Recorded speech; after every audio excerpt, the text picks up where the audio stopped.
में paranormal activities के बारे में बताया था। उसी के बिहाफ पर आज हम आपको एक ऐसी रहस्यमय किताब के बारे में जानकारी देने वाले हैं जिसके बारे में लोगों द्वारा यह बताया जाता है कि उसे खुद एक याक्षिणी ने लिखा गया था और फिर दोबारा उसी याक्षिणी ने उस किताब को किसी कारणवश एक श्राप दिया था कि जो भी इस किताब को बुरी नीयत से पढ़ेगा वो मर जाएगा और अपनी जान से हाथ धो बैठेगा, और जिसने भी उसे आधा पढ़कर छोड़ दिया वो अपने मानसिक संतुलन को खो बैठेगा।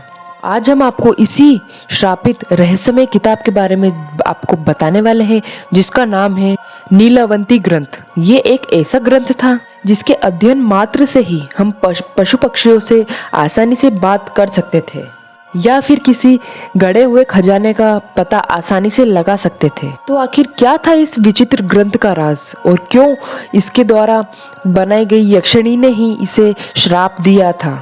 तो चलिए जानते हैं। तो ये कहानी है 5 वर्षीय एक लड़की की जो अपने उम्र के बच्चों से कुछ अलग सी थी। 5 साल की होने के बाद ये बच्ची अपने आसपास रहने वाले जीव जंतुओं की भाषा आसानी से समझ सकती थी। ये आसपास रहने वाले सांप, बिच्छू, नेवले उसके आसपास गड़े हुए खजाने के बारे में उसे बता देते थे जो कि किसी भी इंसान की नजरों से काफी ज्यादा दूर थे। लेकिन कभी भी वो बच्ची उस धन और संपत्ति के लालच में उस खजानों के पीछे कभी नहीं गई। और इस बच्ची का नाम था नीलवंती। और जैसे जैसे नीलवंती बड़ी होती गई उसके साथ होने वाली विचित्र घटनाएं भी बढ़ती ही चली जा रही थी। अब उसे हर रात को अजीबोगरीब सपने आने लगे जिसमें उसे अलग अलग प्रकार के भूत प्रेत दिखाई देने लगे। साथ ही साथ वो भूत प्रेत नीलवंती से बातें भी किया करते थे और वो उसे आने वाले भविष्य के बारे में जानकारी दिया करते थे। फिर जैसे जैसे नीलवंती बड़ी होती गई और वो भूत प्रेत आत्माएं उसे सपनों में न आकर सामने ही नजर आने लगे। नीलवंती हमेशा पूरा दिन भूत प्रेत और आत्माओं से घिरी रहती थी जो हर समय उसके कानों में कुछ न कुछ फुसफुसाते ही रहते थे। लेकिन ये नीलवंती के लिए एक आम सी बात हो गई थी जो कि हम लोगों के लिए काफी डरावनी बात है। चूंकि नीलवंती कुछ अजीबोगरीब लड़की थी इसलिए ये सारी चीजें और पैरानॉर्मल एक्टिविटीज उसके लिए एक नॉर्मल दिनचर्या के रूप में चल आ रही थी।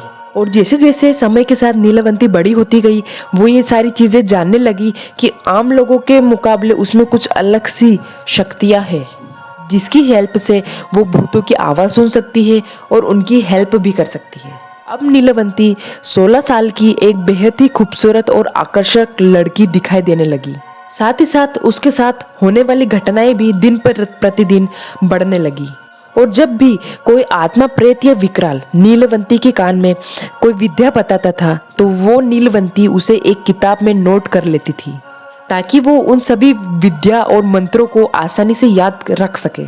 फिर एक दिन ऐसा आता है कि नीलवंती के सपने में उसे कुछ ऐसा बताया गया कि वो एक याक्षिणी है। इसी कारणवश उसे जन्मजात से भूत प्रेत आत्माएं नजर आती है और वो उनसे आसानी से बातें कर पाती है। और वो इस दुनिया की ही नहीं है, वो तो केवल मात्र एक श्राप के कारण इस दुनिया में आकर फंस चुकी है।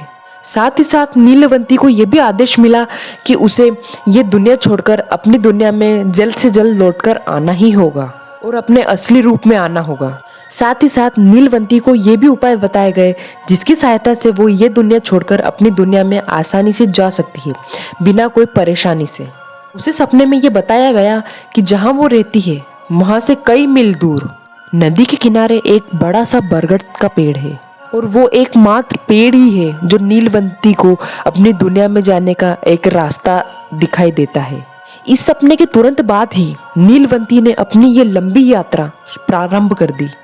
कुछ समय चलने के बाद नीलवंती को उस जंगल में एक आदमी मिला जिससे नीलवंती ने उस जगह पर जाने के लिए उस व्यक्ति से मदद मांगी। और वो व्यक्ति पेशे से एक व्यापारी था। उसने जब नीलवंती को देखा तो वो उसकी खूबसूरती देखकर मनमोहित हो गया।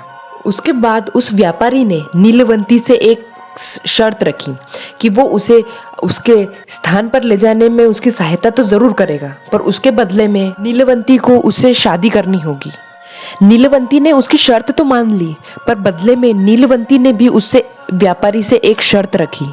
पर शर्त ये थी कि कि नीलवंती उससे शादी तो करेगी और उसके साथ भी रहेगी, लेकिन पर वो कभी भी उस व्यक्ति के साथ कोई रात नहीं बिताएगी। वो रात में कहाँ जाती है ये बात उससे कभी कोई नहीं पूछेगा। उसकी शर्त मान लेने के बाद वो व्यापारी नीलवंती को अपने पास ही के गांव में लेकर गया। उस पास ही में थोड़ी ही दूर वो पेड़ बरगद का पेड़ भी था, जिसके बारे में नीलवंती को सपने में बताया गया था।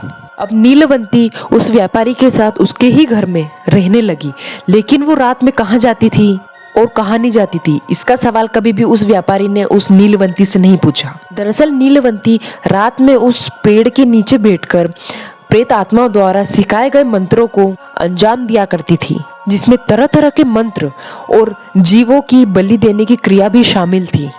नीलवंती उन सभी मंत्रों और उन सभी क्रियाओं को अपनी किताब में लिखा करती थी, जिसमें वो बचपन से सिखाए गए सारी विद्याओं के बारे में लिखती थी। एक दिन फिर से अचानक से नीलवंती को एक दिव्य आवाज सुनाई गई अपने सपने में ही, कि आज रात नीलवंती को एक जानवर की बलि देनी होगी और उसे पेड़ पर ही के पास नदी में एक लाश मिलेगी, जिसकी कमर पर कपड़ों की गांठों में एक विशेष धागा मिलेगा, जो कि कुछ गोपनीय मंत्रों से अभिमंत्रित था, जिसकी मदद से नीलवंती आज अपने असली रूप यानी कि यक्षिणी के रूप में आ जाएगी और अपनी दुनिया में वापस जा भी सकती थी। और नीलवंती उस रात अपने दुनिया में जाने के लिए पूरी तरह से तैयार थी।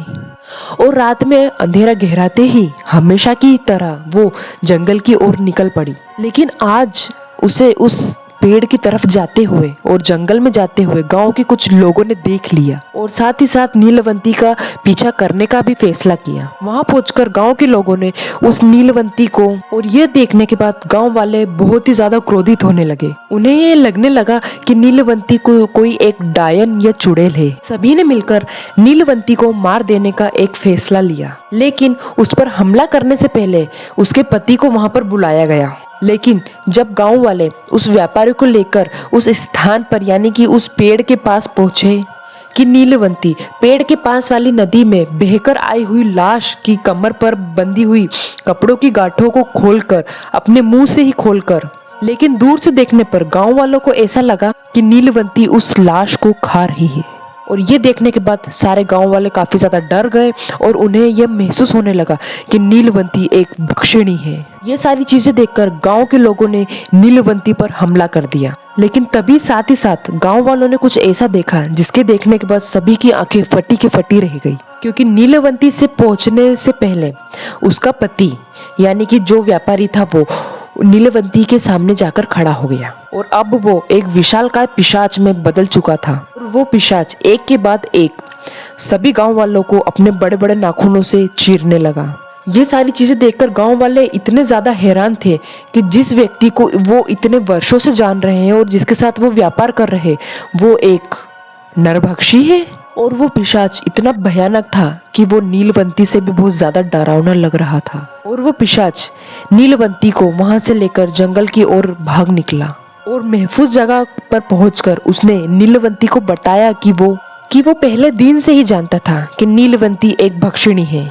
उसके साथ रहने का पिशाच का एकमात्र लक्ष्य ये था कि वो नीलवंती की उस किताब को हासिल करना चाहता है, जिसमें नीलवंती ने अपने बचपन से अपने साथ होने वाली सभी घटनाओं और पिशाचों द्वारा बताई गई सारे रीति रिवाज, प्रेत आत्माओं के बारे में सारी जानकारी लिखी थी।